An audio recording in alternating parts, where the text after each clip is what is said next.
Hey, salut la gang, on va commencer ça, ça sera pas bien long.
Ou du moins, on va m'entendre moi, mais pas toi.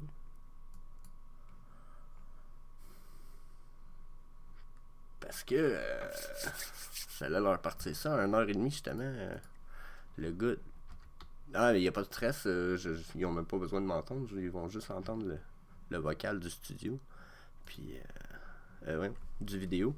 Moi, je n'aurais pas à parler pendant 15 minutes. On va juste entendre le gars qui est copropriétaire de OMI, justement. Là, ce que je te parlais au début. Mais c'est pas grave, on va continuer sur notre sujet. Là.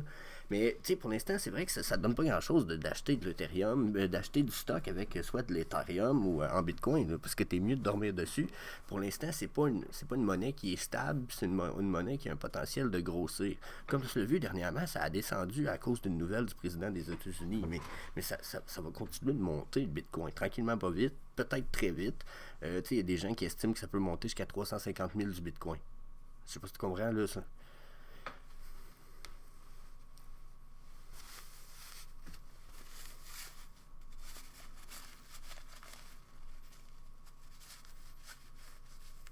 Ouais, c'est ça.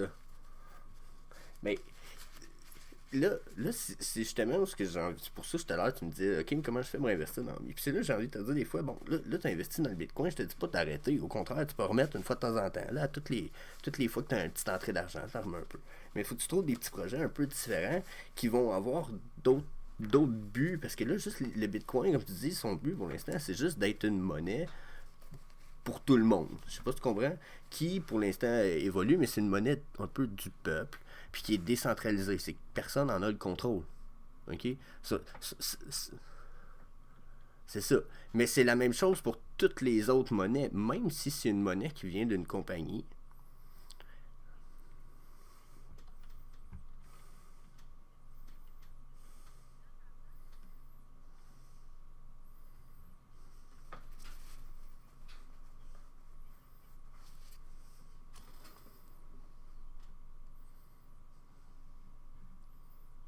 Ouais.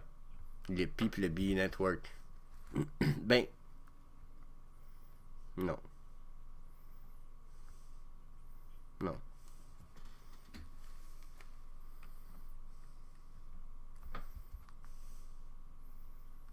Ah, c'est vrai, tu feras pas d'argent avec Pi et B Network, là. Mais pour l'instant, P Network, ça n'a pas de valeur, puis il n'y a pas grand chance que ça en aille beaucoup. Par contre, puis il y avait beaucoup d'espoir parce qu'au début, il y a le projet, les gens qui le montaient en parlaient un peu, puis etc.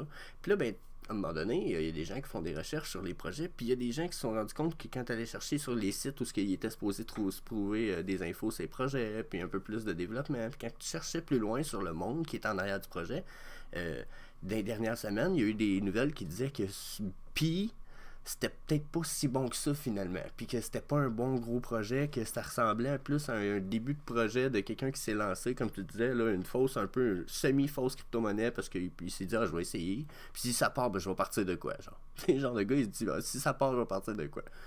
Puis finalement, ben, il a pas l'air trop responsable, on sait pas trop où ça s'en va, pas de nouvelles.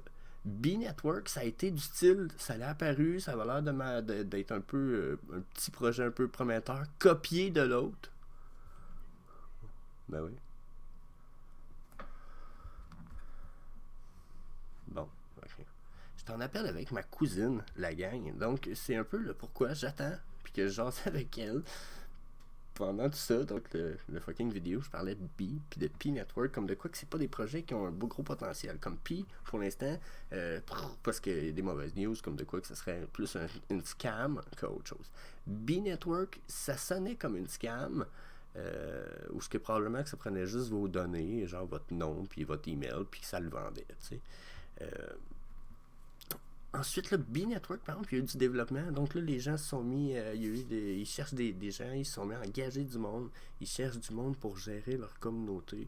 Ils parlent de faire des jeux avec B-Network. Donc, d'après moi, B-Network va peut-être finir par faire de quoi. Mais ça a l'air d'être japonais, un peu Hong Kong, etc. Donc, on va voir où ce que ça s'en va. Je peux pas promettre que ça a de l'avenir, mais j'ai l'impression que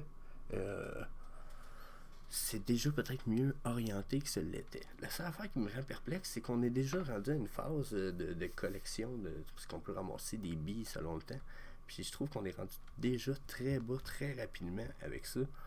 Ça me rend un peu perplexe par rapport au projet. Je me dis, ouais, tu sais, j'ai déjà 0.2 billes à l'heure que tu peux collecter. Si les billes finissent par valoir 0.00002 cents, savoir ce qu'il va se dire là. Je vais sûrement dire à Fanny. Je vais la mettre sur pause. Je vais dire que je vais la rappeler.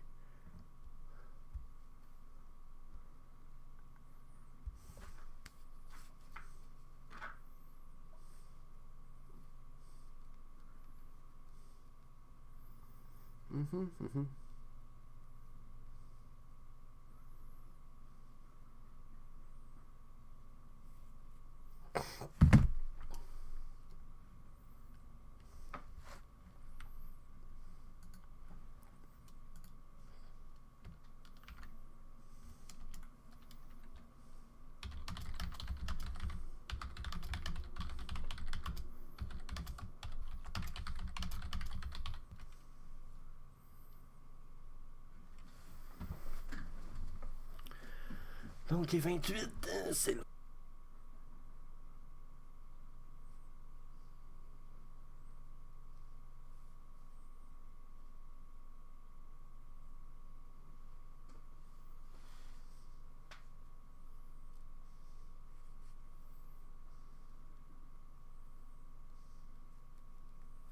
Donc, j'ai un chum de gars qui me parle de Zikilia puis qui me dit que Zikilia partner with Polaris Sport in a football star project. More news soon. Donc, seems to mean que Zika va avoir des projets avec la National Football League.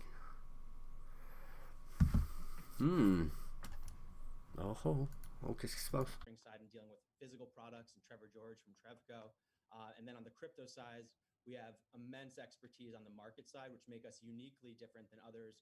So we've built and have been part of teams that have led some of the largest trading desks throughout crypto's history and built that industry up, as well as built some of the infrastructure behind the largest crypto exchanges in the ecosystem, as well as some of the smart contracts like USDC, for example. Je vous ai remonté le volume là. Thank you, Zach.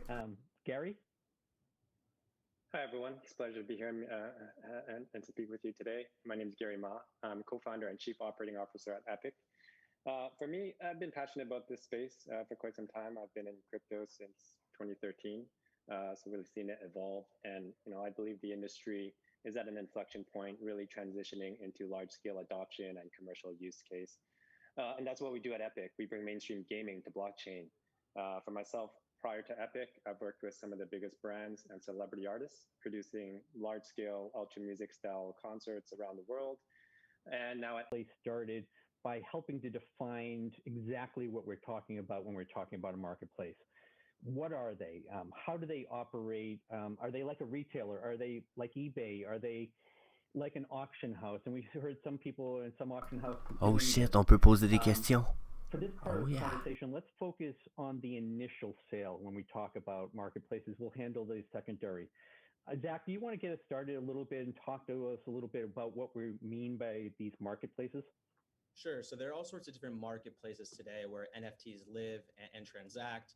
We touch on some of these secondary marketplaces, which are open, but they also act as primary marketplaces sometimes too. So you have OpenSea, which is almost like the eBay of NFTs, where any NFT can come in and sell, and you could have, XYZ brand versus next to a digital piece of toilet paper, if you will. Everything's there. It's a mishmash.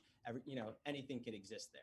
Then you have other types of marketplaces like a Rarible or a marketplace like Nifty Gateway, which is a closed environment. Someone on a Nifty Gateway, for example, someone can do a drop via Nifty Gateway. That asset will live on Nifty Gateway. Then eventually it can leave, but you can't send an asset into there. So there are different places where primary sales are happening. At Recur, for example, when we were building our solutions for the largest global brands, we actually have our own marketplace on the site for the brand itself, so that brand can have an isolated experience. They don't need to be mixed with other folks.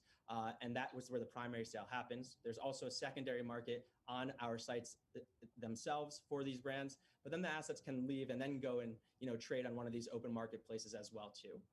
And then where this is going in the future is we'll also see some of these NFTs and assets go and transact in different metaverses or games. And the nature of NFTs are they're very open, and the nature of cryptocurrency is that it's open and that things can travel around. And it's really remarkable that all these transactions, both primary and secondary, can happen in various different locations. Zach kicked it off really interesting because he talked about the open and closed. And David, the ECOMI world is a little of the closed gated community that Zach spoke about, correct? Yeah, so we took the approach because we've been around since 2017, and back in 2017, I mean, this NFT, many of you probably know it wasn't a known word. A lot of people can't even spell NFT. So we said live outside the app. So right now we're a bit of more like a wall garden. Everything's still minted on the blockchain, still have the ID. And, we've got some of the licensors, obviously, with all the news happening now, they want to explore how, these assets can be sent out. But one of the major thing about what we do that's quite different than the other platforms or marketplace is that we focus on experience. So a big part of the experience is the augmented reality and the showroom, the social sharing, and that asset really, digital asset really only. Ça, c'est la question que je viens d'envoyer. On our platform to share that. So we also think, there will be multiple different type of platforms like Zach have covered. Some of them are very primary focused. We are very focused on premium brands. We have over 100 brands have signed up. And I think we have another 12 major company with their IP to be on board in the next quarter. So we very focus on premium, and similar to Nifty Gateway, we choose who we work with, and we deliver a whole curation for their program. And Thank Bill, you. Yeah. Can I jump in real quick to feed off what David was saying? Because I think it's a really interesting point. And I recognize David was, talking to some of the licensors all the way back in 2017 when NFTs were just getting started. And, when I started professionally in crypto, building the trading desk and what liquidity even looked like 5 years ago, it also was a tremendously different landscape. And what I'm seeing when I'm talking to some of the largest global brands and the biggest studios in the world is they're recognizing that NFTs are going to have a utility, right? Today, of course, there's an experience that they're having on their own platform. And like at Recur and at Vivi, we're providing them their own siloed experience. But we also want to make sure that when you're selling a product to a fan, they could take that asset with them somewhere. So that's why when Recur, we're lucky enough that we started building our tech stack this year. So we didn't have some of the, difficulties that some of the other folks faced back in the day, like Dapper in 2017 nearly broke Ethereum. That's why they had to build the Flow network. Today, there are many other layer 1 solutions, and there's all other forms of layer 2s coming to make things more efficient. But we have the benefit of saying, hey, we can be chain agnostic. We, of course, can create a unique siloed experience for these brands, but we can also make sure that the asset the fan's going to buy and want to interact with, they can take with them and show a friend or bring to a game or participate in this future network that crypto is enabling. And to us, that's really exciting. And to the brands, which is almost shocking to me initially, because I come from the crypto and technology world. My entire tech team come from that world. And for us to see a lot of these large global studios and these large brands to say, no, it's okay. We want our fans to interact. We want these assets to live on and go to different places has been really cool to see. So I just wanted to touch on that as this industry is evolving, we're seeing this openness come together. And that's what crypto and some of these things are really all about, and engaging with the fans, the back owning it, right? Digital ownership. So it's pretty cool how things have changed. Gary, you kind of sit between these guys because you're in the B2B and you've been doing a lot of work over the several years in the gaming, which we've touched on. You both people touched on. Tell me a little bit of what you see from these marketplaces and the different experiences. Yeah, I think what Zach and Dave already shared is a definitely good lead into that. I mean, when people are talking about NFTs, we're really talking about the early incarnation of that, which is like based on Ethereum ERC 721, etc. So I mean, we have the lead author, the person who developed that, right? So I mean, he's on our team, so we're heavily experienced in the NFT space since the beginning as well. And and some of the conversation was leaning around experiences and engagements, and I think that is hugely important as well. And the way we look at that is kind of taking what these guys are talking about and what does it mean for the future, right? So we heard the words like metaverses and things like that, and like engagement with these brands, and what does that mean? So what we do is at Epic, our future vision is to think about not just what NFTs are today, which are essentially, for primarily like visual and digital art, right? Zach has kind of brought up some ideas of like utility and having like added value tied into that. And because you can, I mean, an NFT, the composition of an NFT is it can encapsulate anything that has a form of value, and then you want that value to have immutability and permanency and have traceability and authenticity, so nobody can kind of argue about some of those issues. But then what does that really translate to into the future, right? And we touched about like engagement and things like that. So metaverses, for those that are less familiar with that word, it's kind of referring to like open digital universes. An easy way to talk about that would be, like the movie Ready Player One. If people have seen that movie, one giant oasis. It's an alternate universe, and people spend all their time and energy in there.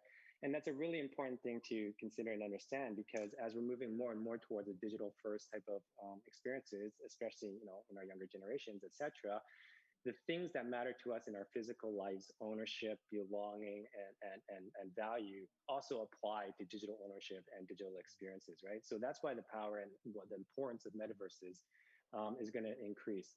So when people use that word and talk about that, they're talking about like, kind of almost a digital experience. So at Epic, we take a look at what are NFTs now, which, like I mentioned, are kind of more like the digital art expressions. And then think about like what that means in terms of consumer products. So for those of on the webinar that are from a licensing background, consumer products, or anything like that, it's important to understand that what NFTs enable you to do is basically merchandise a digital item, just like you would in a physical item. So what does that mean? Well, the ramifications are through the roof. Now you can basically replicate anything in the physical space in terms of retailing and merchandising and put that in a digital space, but it's infinitely scalable. You don't have production, you don't have distribution, transportation, warehousing, all that type of things. And all these are going to now persist and exist in these digital realms inside these metaverses. So at Epic, we take a look at what that's going to be, the 5 years from now and beyond. And what we're creating is a home for all this digital merchandise today, so that, as these people and NFTs are becoming more and more popular and more people own these items and collect these items, they're going to have a home for them. And it's like Zach said, it's got to be cross-platform, it's got to be cross-chain, it's got to be interoperable. And at Epic, we're building all of these rails into all these digital platforms. So now you can have this cross-communication between all the digital metaverses that exist. Yeah, when we talked a little bit about the open versus closed marketplaces, I really want to dive into and understand, because we have a lot of brand owners that are part of this conference today. And the questions I have, and from my old days of being a licensor, is what are these advantages? What is the advantage of an open versus a closed for a consumer, and more importantly, brand owner? David, you want to talk a little bit about this? You've been working with brand owners for a number of years in this space. Where do you see the advantages for an open and a closed as it relates to both the consumer and the brand owner? Yeah, obviously, the industry is still very new, as we all talked about. I mean, it's only really blown up the last 18 weeks or 19 weeks. And so we're at the very, very beginning of something quite big. And, digital ownership, eventually, when you talk about, ownership, people do want to own it. People do want to take it out the ecosystem, because they think they purchased something and their ownership really belongs to the consumer. So we are starting to understand that a lot of these licensors are begin and open to the idea of having these assets to be sent out. And I guess moving forward, it's all about security. And for us, in our platform, it's all about the user experience. What we don't really want is where right now everything's still very crypto orientated. You need to have a private key, you need to have a MetaMask wallet, you need to set up a lot of these things. And we can't have a user ring us up and say, well, I lost my whole collection. So security is an aspect of it. Are we actually selling? Are we just digitalizing it because it's the word NFT, or there's some good utility to it? And brand owners are really just multiple in many, many different ways. With us, we very centric focus in the experience. So a lot of the brand owners really leave. That's like a really closed environment. And for us, we are creating these. So we're looking right past that and trying to think, what's the utility here? How can we make sure we're providing and take the asset, wherever else? And then how else are we thinking about royalties, right? We're of course having the royalty on our platform, but what we're also doing is on the actual smart contract level, we have code that is creating a recurring royalties assets travel to different open marketplaces or metaverses or games. If there's a transaction, a recurring royalty will go back to the original creator or IP owner or artist or whatever it is. It's the first time ever you can capture this forever, generationally, and that's really, really powerful. And the other thing that we're thinking about at Recur, given our experience and the team's experience dealing in the physical products world as well too, is what's the crossover? Because we've talked a lot about how these assets go and have utility in the digital world, but what's the crossover in the physical world? So how can you have an asset that you've minted today and you're distributed and now a user takes out, but then brand can then come back and communicate with that user and then maybe tied into a movie premiere or access to a drop of a sneaker or something like that. So there's a lot of interesting things to do with engagement by open things up, allowing things to travel, and future-proofing your NFTs, right? You're future-proofing it by allowing things to be open and travel. We don't know how this technology will travel or change.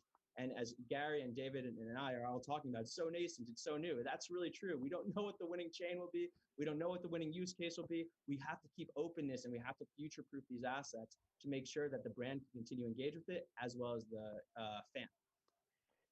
Gary, you've worked with a bunch of licensors over this time, and you've seen, because you were in it in the early days too, you've maybe seen a change of perspective from brand owners from a year ago or 2 years ago to the last 60 days. What are you hearing, and why? What are the questions that they're asking, or they want guidance from you on when they're talking about how do I get into this marketplace?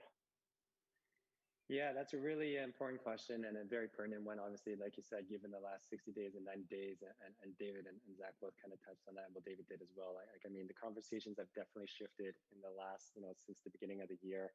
And it's very funny. It's interesting. Like we've been around since, 2018, and we've been doing, in-game digital drops for, since that time for the past 3 years, tens of millions of dollars of taking consumer brands and dropping them into games, into like audiences in the millions of daily active users, right? So we're talking about at a scale that's, like on a much different level. But yeah, with the conversations with the brands, it's very interesting. We are actually, in the licensing industry. We've been a digital licensing agent for that entire period of time as well. So we interact with a lot of different brands in a lot of different, all different categories and so forth. And obviously have helped facilitate them into placement into video games for distribution of merchandise. And those, and we have these relationships, and it's basically exactly what you said. This was never on their radar. We were kind of always the blockchain guys for the last handful of years. Like our CEO was actually at this event 3 years ago speaking about the future of digital commerce, in Las Vegas, right?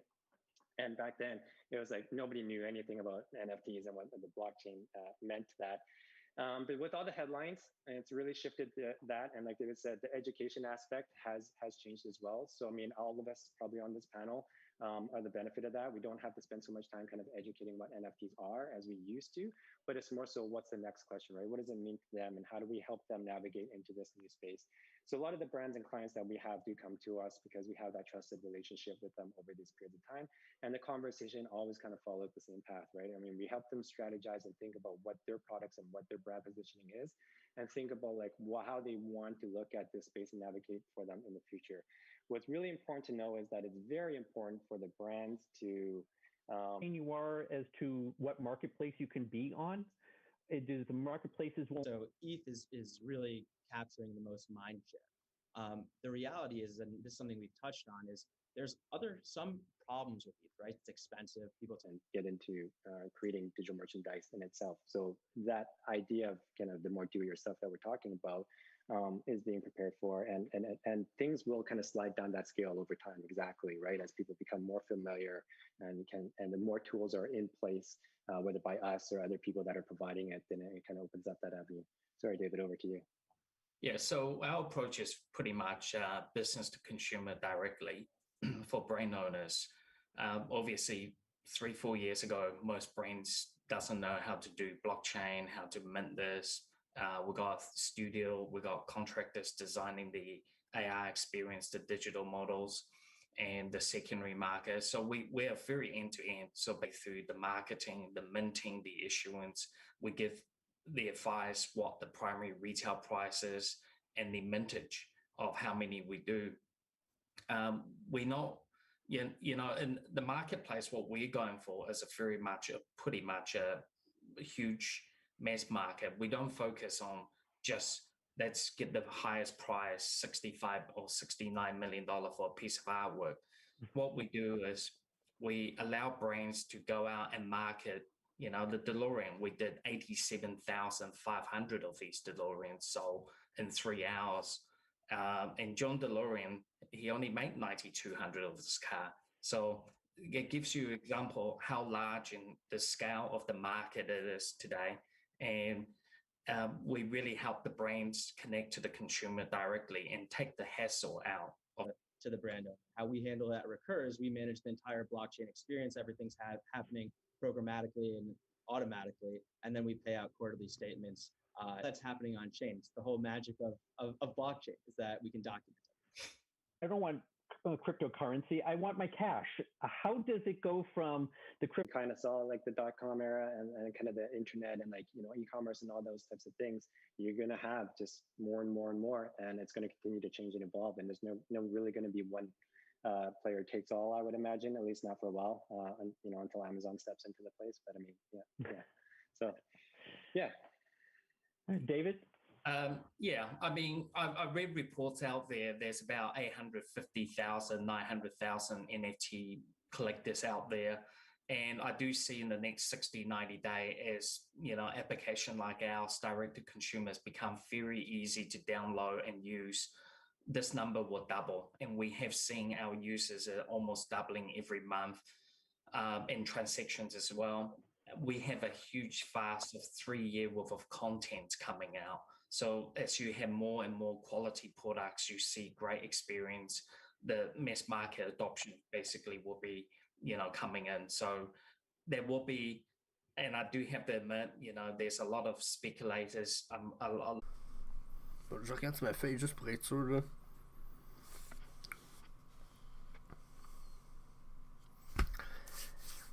Il n'a pas dit grand-chose de nouveau, en fait, mais il a parlé d'une chose quand même assez intéressante, c'est que, les NFT, pour ceux qui ne savent pas, c'est basé sur les cryptocurrencies. Les cryptocurrencies, c'est pas compliqué, c'est une espèce de ligne de code qui vous permet de déterminer précisément un message précis, ce qui veut dire c'est quoi la ligne de code, c'est quoi ça représente, puis à qui ça appartient. Donc, les crypto-monnaies permettent justement, jusqu'à un certain point, vu qu'on a créé de la crypto-argent, les compagnies ont été capables de créer des crypto-toys, on va dire. Donc, c'est l'équivalent de des cartes Magic ou de ces jouets électroniques-là, de prime abord, rien pantoute. Sauf que là, ce qui se passe tranquillement pas vite, c'est que comme on a sur Pokémon Go la capacité de mettre les Pokémon qu'on avait attrapés dans l'écran puis de prendre des photos avec nos Pokémon, on va avoir la valeur virtuelles qui vont être affichables dans les 5 à 10. On s'entend, ça a quand même bougé. Faudrait probablement, en chose que tu conduis avec ton casque, ça permet de détecter les choses que tu verrais pas en angle mort. Puis on a Flash McQueen, on a Superman. Ça veut dire que, justement, je parlais d'Iron Man, on va avoir des Superman. Là. C'est peut-être Superman, vous allez pouvoir acheter, avoir au-dessus de votre maison. Puis pour l'instant, exemple, vous en voudriez un, vous pourriez aller sur le market, s'en vend des versions pas rares, il y en a des plus rares qui font sûrement plus de choses, à 100$, exemple. Puis je suis pas mal certain que si vous attendez un an, vous allez pouvoir les revendre minimum 200$. Puis quand je dis minimum, je miserais sur 2000$, puis j'aurais pas peur, parce que c'est ce qui s'est passé avec les DeLorean, les Batman, puis un paquet d'affaires. Il y a des gens qui ont acheté à 100$ puis qui ont vendu à 14 000$, la même chose qu'ils avaient acheté 100$ quelques jours avant. Donc là, c'est crazy, on s'attend pas à faire des gains comme ça, mais je pense que c'est comme un peu le futur dans la mesure où que, tout le monde le sait, nos enfants, la plupart, ont tout le temps une espèce de tablette dans les mains, puis je pense que ça leur donne... Je pense que ça les amène vers un monde où la réalité va être augmentée pour pouvoir améliorer les bénéfices que les gens vont avoir au quotidien. Donc, plus embarqué, mais probablement permettre d'avoir ce que vous avez besoin d'avoir embarqué au lieu d'avoir les yeux rivés là-dessus. Ça va être dans votre périphérie de vision. je pense que ça pourrait être peut-être moins addictif, plus pratique. Mais bon, ensuite, à voir. Mais ça reste que, si vous voulez mon avis là-dessus, pour l'instant, le marché peut juste exploser. Ça fait déjà 3 ans que les NFT existent, puis dans les derniers 6 mois, ça a eu un gain fou. La raison est simple, c'est que n'importe quel artiste peut faire des NFT, que ce soit LeBron James ou Wayne Gretzky, ils peuvent se faire des vidéos 3D d'eux, puis des séquences 3D, des moves, n'importe quoi de eux, puis vendre ça, faire de l'argent eux-mêmes. Donc, ils sont pas obligés de passer par d'autres entreprises. Il y a des... Comment je voudrais ça? Il y a des gens, il y a des artistes, exemple, qui avaient déjà dessiné des portraits de Batman, puis etc. Puis ces artistes-là, ils ont le droit de vendre leur art sans passer sous les licences, exemple, de DC, puis etc. Parce que l'artiste a le droit de faire cette chose-là, puis il a le droit de vendre des pièces d'art faites avec la thématique de... Là, bien entendu, bientôt, il va sûrement avoir des règles plus à suivre, mais quand l'artiste est déjà un artiste qui a été cautionné pour faire de l'art sur Batman, il acquiert un certain droit, je pense. En tout cas, tout ça pour vous dire que n'importe qui peut se mettre à vendre des NFT s'ils ont de la popularité, puis que c'est une personne moindrement de valeur, ou que le projet, ou que les idées, ou un peu comme Pokémon, hein, on s'entend, Pokémon c'est comme la plus grosse franchise au monde. Si, exemple, Vivi nous sort des Pokémon, oh my god, on a déjà DC Comics. Vous regardez ici dans le milieu, DC Comics, on voit Superman, on voit Wonder Woman, on voit Green Lantern. Imaginez quelqu'un qui tripe sur des comics, qui s'achète tous les NFT, puis il met ça sur son balcon. Fait que là, quand vous passez en avant, vous pouvez ouvrir votre cellulaire, vous passez, vous checkez les blocs, là, vous allez voir, lui, il y a une collection complète de... Puis vous iriez avoir la même collection aujourd'hui, ben ça va vous coûter des milliers de dollars chaque. Fait que c'est un peu où ce que ça s'en va, puis c'est le pourquoi j'aime beaucoup OMI. J'ai acheté des coins, ils sont encore pas chers, 0.08. Si je me trompe pas, dernière vérification. Donc, je pense vraiment que c'est un projet qui a de l'avenir, si vous voulez mon avis. Je vois pas pourquoi ça en aurait pas. J'ai vraiment l'impression que, surtout, tu sais, ils ont pas sorti les NFT encore de DC Comics, ils ont sorti juste un Batman. Là, ils vont en avoir d'autres, c'est sûr. On a Ultraman qui sort cette semaine. Les OMI coins vont être transférables pour des cristals sur l'application Vivi. Donc, je vois pas ce qui pourrait être problématique. On a même entendu David Yu confirmer la même chose que ce que son compadre en dessous de lui dans l'écran il disait, c'est que le but de ceux qui font les NFT pour l'instant, malgré le fait que ça soit centralisé sur leurs applications, ils prévoient que ça soit diffusé ailleurs, puis que ça soit utilisable sur d'autres applications, peut-être dans d'autres réalités, dans la mesure où que tu veux pas être obligé tu veux pas être pogné avec ton NFT puis de l'utiliser sur une plateforme puis un monde virtuel puis ou une réalité augmentée où ce qu'il y a personne qui utilise cette réalité augmentée là. Dans la mesure où que si tu utilises ça sur un espèce de monde virtuel où il n'y a personne qui va jamais dessus, mais il n'y a personne qui va jamais aller voir tes NFT, donc peut-être moins intéressant de les avoir puis de collectionner ou etc. Donc c'est pour ça, j'ai l'impression que là-dessus, c'est bien. Il parlait même de Alfred Kahn, qui est une légende, qui est du marketing. C'est lui qui s'est occupé du marketing de Pokémon aux États-Unis quand c'est arrivé en 97, 98. Il s'est occupé de Mario Bros. Il s'est occupé de Yoshi. Il s'est occupé d'un paquet d'affaires. Puis, lui aussi, c'est un peu le mentor de David Yu. La manière qu'il parlait, il dit nous aussi on regarde pour que ça soit éventuellement cross-platform. Il dit qu'il regardait même parce que de la manière que ça s'enligne là, il dit les OMI coins éventuellement, quand vous allez acheter des NFT avec ces coins-là, vont devenir burn. Ce qui veut dire que ces coins-là ne seront plus jamais réutilisés par personne parce qu'ils vont avoir été échangés pour des NFT. Pour l'instant, il y a des NFT OMI. Il y a des OMI en masse pour quand même un bout. Mais si ça se met le marché se met à grossir quand même assez vite, d'ici 5 à 10 ans, il n'y aura probablement plus de OMI. Donc ceux qui vont avoir des OMI, soit l'OMI va valoir très cher, ou soit il n'y aura plus de OMI parce qu'ils vont tous avoir été brûlés pour avoir acheté des NFT. De manière qu'il y a eu, qui semblait dire ça, c'est qu'il disait qu'il était déjà prêt à évoluer pour migrer vers d'autres monnaies ou pour créer des monnaies adjacentes aux exemple à ceux qui existent déjà pour pallier au manque, puis pour continuer à avoir des NFT sur une bonne crypto, puis avec une bonne base régulière, puis de quoi de quand même stable. Donc, ça ressemble à ça un petit peu, je vous dirais, pour ce qui est des OMI coins. Puis là, ben, je veux prendre la peine de record la prochaine fenêtre à propos de justement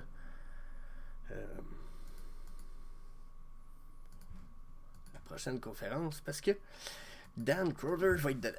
Donc, je vous laisse là-dessus, la gang. Moi, je disparais, je coupe le live, je continue d'enregistrer ça, puis on se revoit plus tard.